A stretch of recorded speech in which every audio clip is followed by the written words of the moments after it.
তৃণমূলের party office খালি করে দেওয়া হচ্ছে। তৃণমূলের সদর দফতর খালি করা হচ্ছে। ইএম বাইপাসের ধারে তৃণমূল ভবন।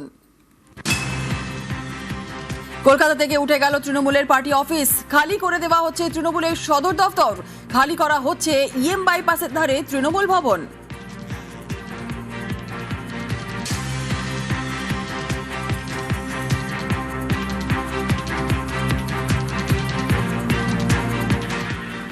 গত 5 বছর যত সাংবাদিক সম্মেলন এবং যত স্ট্র্যাটেজি বৈঠক এবং সমস্ত কিছু বেশিরভাগটাই এই অফিস থেকেই হতো।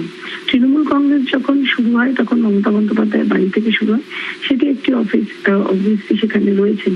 কিন্তু তৃণমূল কংগ্রেসের যে আরেকটি তৃণমূল ভবন ছিল সেটিকে পুরো অন্যরকম ভাবে নতুন তৈরি করার ব্যাপার ছিল, সেটি এখনো সম্পূর্ণ হয় না। তাই কার্যত বলা যেতে পারে যেখানে মানুষ এসে দেখা করার বা যেটা মেইন কাজ পার্টির অফিস ছিল, সেই অফিসটা এই কার্যত এই যে আজকের যে পদক্ষেপ, যেখান থেকে দেখা যাচ্ছে যে পুরো অফিসটা খালি করে দেওয়া হচ্ছে এবং এরকম আগে বলছিল যে 2বার নোটিশ দেওয়া হয়েছে এবং তারপরে সেটা খালি করে দেওয়ার কথা বলা হয়েছে।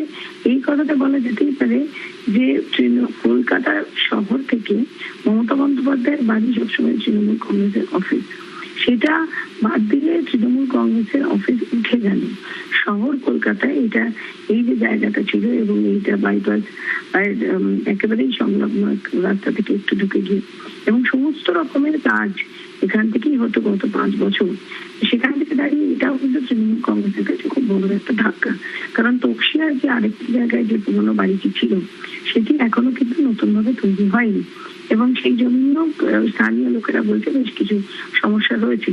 সুতরাং কলকাতায় তৃণমূলের সদর দপ্তর বলে আর কিছু রইল কি, এটা একটা প্রশ্ন থেকে যায়। কারণ যদিও আবারও বলছি যে মমতা বন্দ্যোপাধ্যায়ের বাড়ি সেখানে সবসময় তৃণমূল কংগ্রেসের পার্টি অফিস, কিন্তু এই কার্যালয় যেটা এটাই মেইন ছিল, সেই জায়গা থেকে বলাই যেতে পারে কলকাতা থেকে তৃণমূল কংগ্রেসের পার্টি অফিস উঠে গেল।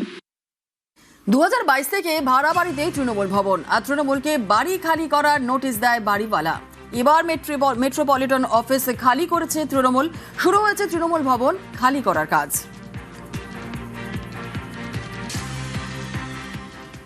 রোগটা 3 আর 4 দুটো ছেড়ে দিয়েছে, আর আমাদের এই পোস্টারটা কালকে ছেড়ে দিব, মালপত্র নিচে রেখেছে দেবে, ওরা নিয়ে যাবে। শুরু হয়েছে আর যেটা বলেছে আমাকে মাস 2 টাইম দিয়েছিল, তারপরে তো 1 মাস হয়ে গেল, 1.5 মাস হয়ে 1.5 মাস বাকি আছে।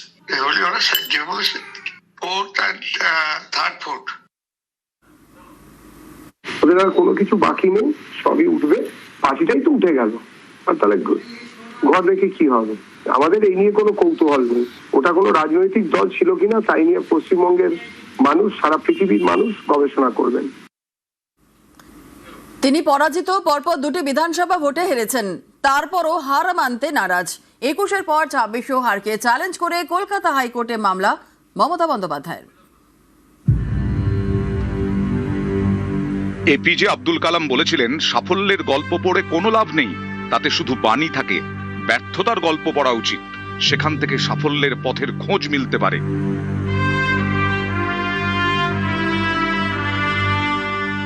কিন্তু ব্যর্থতার গল্প পড়তে হলে তো আগে ব্যর্থতাটা স্বীকার করতে হবে। হেরে গিয়েছি সেটা তো আগে মানতে হবে। অনেকে যা মানতে পারেন না। কেন, কিসের জন্য? আমরা তো হারিয়ে নিয়ে যাব। We didn't lose the election. It is their forceful attempt to defeat us.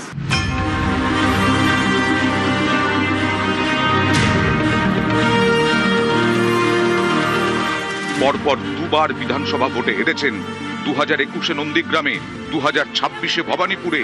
এবার তাঁর দলও হেরেছে গোহারা, ক্ষমতাও হারিয়েছেন, কিন্তু তিনি তার হার মেনে নিতে নারাজ।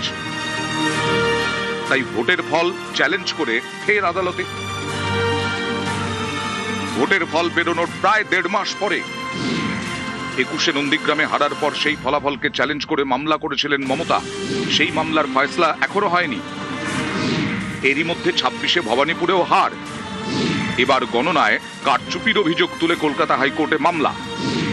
একই প্রার্থীর বিরুদ্ধে লড়াই করে 2বার 2 কেন্দ্রে হার। হার চ্যালেঞ্জ করে কলকাতা হাইকোর্টে। এ এক বেনজির ঘটনা।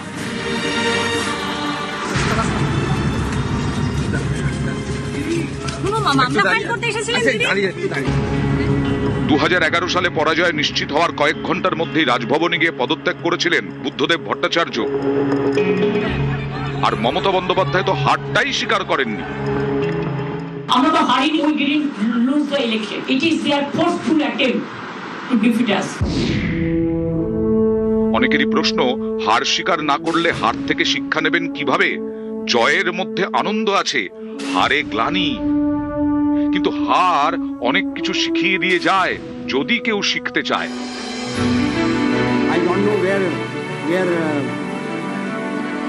1996 সংখ্যার অভাবে 13 দিনেই রণভঙ্গ দিতে হয়েছিল অটল বিহারী বাজপেয়ীকে। লোকসভার অধিবেশন ডেকে প্রধানমন্ত্রী পদ থেকে ইস্তফা দেন, হার মেনে নিয়েছিলেন।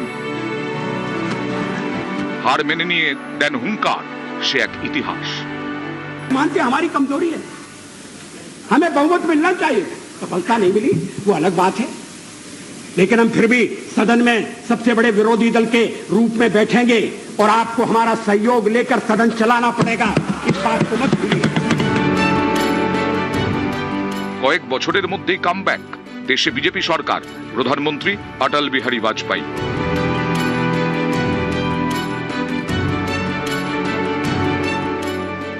এবার দেখুন ইন্দিরা গান্ধী কি করেছিলেন। এক সময় বলা হতো ইন্দিরা ইজ ইন্ডিয়া, সেই ইন্দিরাই ভোটে হেরেছিলেন। জরুরি অবস্থার মূল্য তাকে চোকাতে হয়েছিল ভোটে।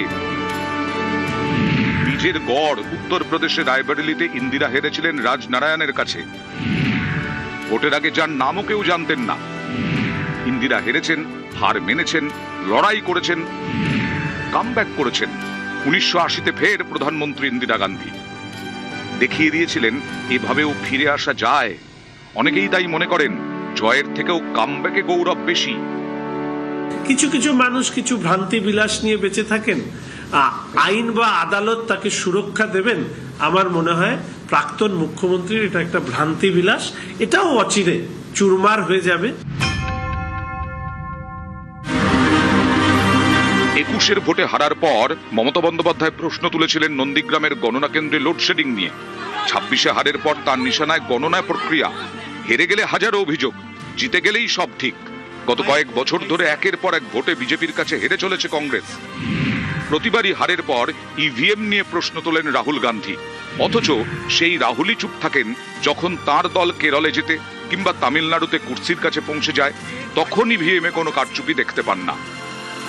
বিজেপির বক্তব্য, 2024-এর লোকসভা নির্বাচনে তো নরেন্দ্র মোদী নিজে স্লোগান দিয়েছিলেন আব কি বার 400 পার। অথচ দেখা যায় 240টা আসন পেয়েছে বিজেপি। ইভিএমে কারচুপি করলে তো নিজেদের 300 আসন অন্তত নিশ্চিত করে নিত বিজেপি। অযোধ্যায় মহা সাড়ম্বরে রাম মন্দির উদ্বোধন করেছেন নরেন্দ্র মোদী। গত লোকসভা ভোটে সেই অযোধ্যা আসনে পিছিয়ে ছিল বিজেপি।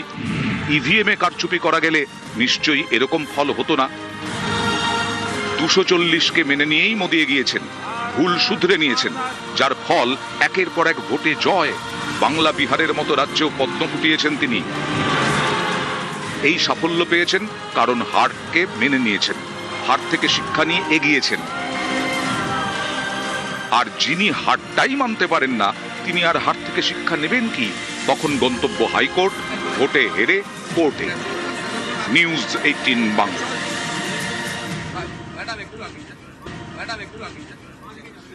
রাজারহাট নিউ টাউনের পরাজিত তৃণমূল প্রার্থী তাপস চট্টোপাধ্যায় কি মনে করেন সংখ্যালঘু ভোট মানেই তৃণমূল? না হলে তার হেরে যাওয়া কেন্দ্রের সংখ্যালঘু বুথে তৃণমূলের ঝুলিতে মাত্র 5টি ভোট কেন? এই অভিযোগ করেন কিভাবে? আজব অভিযোগ নিয়ে কলকাতা হাইকোর্টে মামলা পরাজিত প্রার্থী তাপস চট্টোপাধ্যায়। গণনাই হয়নি, এটি মুসলিম বুথে আমি নাকি 5 ভোট পেয়েছি, সিপিএম 1 ভোট পেয়েছে। দল আর রাজ্যের শাসনে নেই, বিজেপির কাছে চুরমার হয়ে গিয়েছে 15 বছরের তৃণমূল দুর্গ। কিন্তু এই হার অনেক নেতাই যেন মেনে নিতে পারছেন না, তাই ছুটছেন আদালতের দুয়ারে।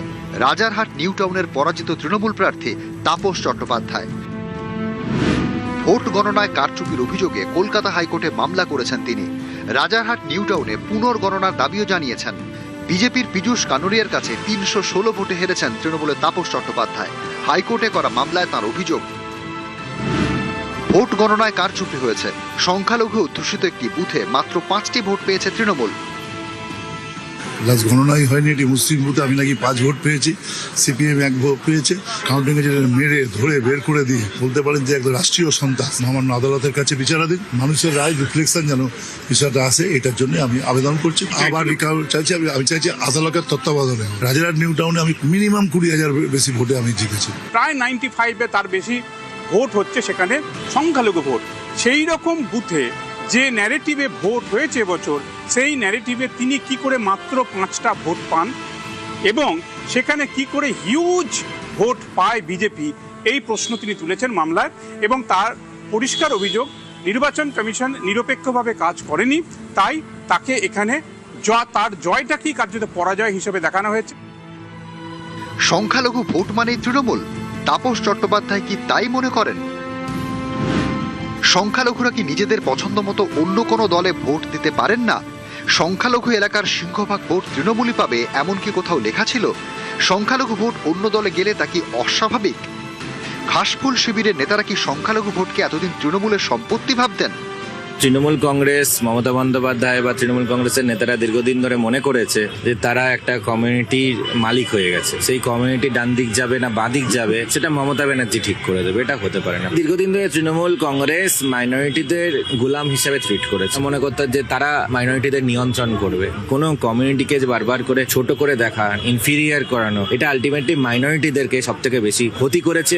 এই বিজেপি এসে গেল, মুসলমানদের সর্বনাশ করে দিল, এই যে আতঙ্কটা দিদি তৈরি করেছিলেন তার ফসল তিনি 15 বছর পেয়েছেন। কিন্তু অবশেষে মানুষ বুঝেছে পুরোটা ভণ্ডামি, মুক্তি চাই। মুসলমান সমাজ তৃণমূলকে ভয়ে চেয়েছিলাম, উপায় ছিল না আমাদের, এই ভয় মুক্তি ঘটেছে। ফলে কোনো ভোট কারো পৈতৃক সম্পত্তি হয় না। অর্ণব হাজরা, নিউজ 18 বাংলা। ভোট ভরাডুবিতে তৃণমূলে অভিষেক রাজের ইতি। দুর্দিনে পুরনো নেতাদের ওপরই ভরসা মমতার। জেলা দায়িত্বে এবার মমতাপন্থী নেতারাই। সভাপতি, চেয়ারম্যান পদে পুরনোদের ফেরালেন মমতা।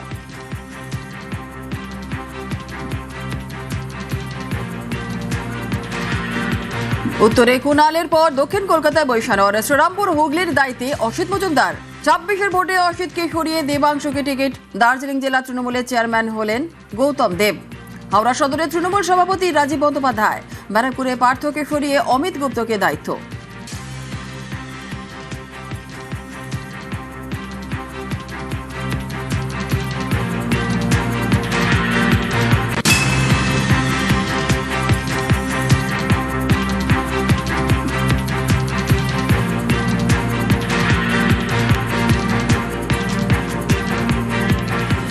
পশ্চিমবঙ্গ বিধানসভা নির্বাচনে হারের পর তৃণমূল কংগ্রেসের অন্দরে গৃহদাহ শুরু হয়ে গিয়েছে। একের পর এক নেতারা তারা যেমন তৃণমূল কংগ্রেসের সঙ্গ ছাড়ছেন, তেমনি যারা দলীয় প্রতীকে জিতে সাংসদ বা বিধায়ক হয়েছেন তারাও বিদ্রোহী হতে শুরু করেছেন।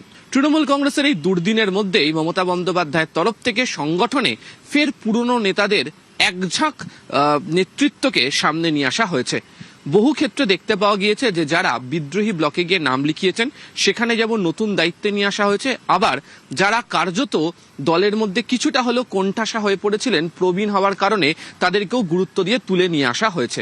রাজনৈতিক বিশ্লেষকদের মতে যারা এতদিন পর্যন্ত দায়িত্ব সামলেছিলেন তারা সেই দায়িত্ব সামলানোর ক্ষেত্রে তারা ব্যর্থ হয়েছেন। অভিযোগ উঠেছিল যারা নতুন যারা রয়েছেন তারা একটা সময় এমন আচরণ শুরু করেছিলেন যার জেরে পুরনোদেরকে কার্যত কোণঠাসা অবস্থায় চলে যেতে হয়েছিল। যদিও ফল প্রকাশের পর দেখতে পাওয়া গিয়েছে দলের দুর্দিনে সেই পুরনো নেতারাই রাস্তায় নামছেন, কর্মীদের সঙ্গে আলোচনা করছেন। তাই আগামী দিনে সংগঠনকে যদি ঘুরে দাঁড়াতে হয় মমতা বন্দ্যোপাধ্যায় সেই কারণেই ফের পুরনো নেতাদেরকে নিয়ে আসলেন সামনে। তবে অন্য অংশের মতে যে ধীরে ধীরে প্রকাশ্যে না বললেও নেতাদের বক্তব্যের বা যে অভিযোগ ছিল তার সারবত্তা বুঝে আস্তে আস্তে অভিষেক বন্দ্যোপাধ্যায়কে বা তার সংগঠনে যে ভূমিকা ছিল সেখান থেকেও তাকে সরানো হচ্ছে। ফলে তৃণমূল কংগ্রেসের অন্দরে অভিষেক তন্ত্র শেষ করে এখন পুরনো নেতাদের উপরই ভরসা করে এগোতে চায় মমতা বন্দ্যোপাধ্যায়। ক্যামেরা অসিত দাসের সাথে আবির ঘোষাল, নিউজ 18 বাংলা, কলকাতা।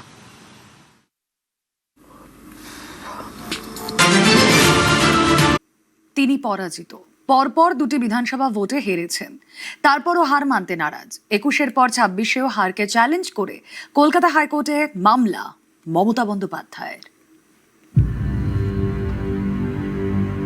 এপিজে আব্দুল কালাম বলেছিলেন, সাফল্যের গল্প পড়ে কোনো লাভ নেই, তাতে শুধু বাণী থাকে, ব্যর্থতার গল্প পড়া উচিত। সেখান থেকে সাফল্যের পথের খোঁজ মিলতে পারে।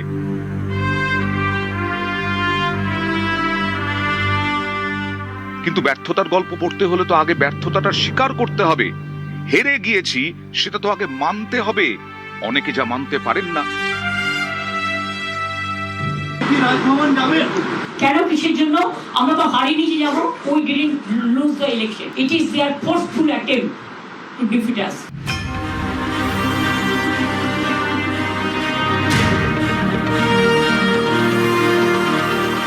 পরপর দুবার বিধানসভা ভোটে হেরেছেন। 2021-এ নন্দীগ্রামে, 2026-এ ভবানীপুরে। এবার তার দলও হেরেছে গোহারা, ক্ষমতাও হারিয়েছেন। কিন্তু তিনি তার হার মেনে নিতে নারাজ। তাই ভোটের ফল চ্যালেঞ্জ করে ফের আদালতে। ভোটের ফল বেরোনোর প্রায় 1.5 মাস পরে 21-এ নন্দীগ্রামে হারার পর সেই ফলাফলকে চ্যালেঞ্জ করে মামলা করেছিলেন মমতা। সেই মামলার ফয়সলা এখনো হয়নি। এরই মধ্যে 26-এ ভবানীপুরেও হার। এবার গণনায় কারচুপির অভিযোগ তুলে কলকাতা হাইকোর্টে মামলা। একই প্রার্থীর বিরুদ্ধে লড়াই করে দুবার 2 কেন্দ্রে হার। হার চ্যালেঞ্জ করে কলকাতা হাইকোর্টে।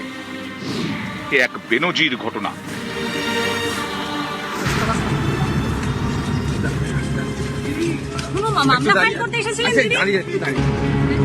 2011 সালে পরাজয় নিশ্চিত হওয়ার কয়েক ঘন্টার মধ্যেই রাজভবনে গিয়ে পদত্যাগ করেছিলেন বুদ্ধদেব ভট্টাচার্য।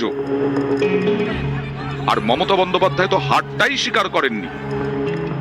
আমরা তো হারিনি, we didn't lose the election. It is their forceful attempt to defeat আস।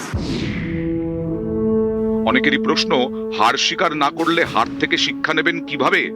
জয়ের মধ্যে আনন্দ আছে, হারে গ্লানি। কিন্তু হার অনেক কিছু শিখিয়ে দিয়ে যায় যদি কেউ শিখতে চায়।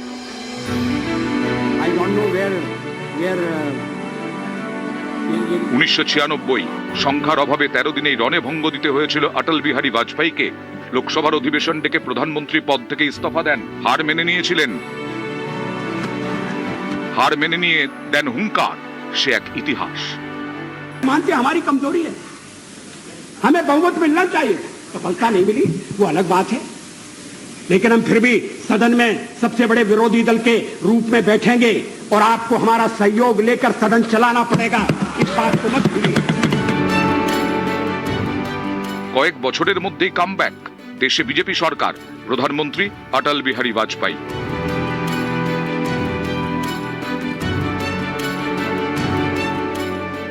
এবার দেখুন ইন্দিরা গান্ধী কি করেছিলেন। এক সময় বলা হতো ইন্দিরা ইজ ইন্ডিয়া। সেই ইন্দিরাই ভোটে হেরেছিলেন। জরুরি অবস্থার মূল্য তাকে চোকাতে হয়েছিল ভোটে। বীজের গড় উত্তরপ্রদেশের রায়বরেলিতে ইন্দিরা হেরেছিলেন রাজনারায়ণের কাছে। ভোটের আগে যার নামও কেউ জানতেন না। ইন্দিরা হেরেছেন, হার মেনেছেন, লড়াই করেছেন, কামব্যাক করেছেন। 1980-তে ফের প্রধানমন্ত্রী ইন্দিরা গান্ধী দেখিয়ে দিয়েছিলেন এভাবেও ফিরে আসা যায়।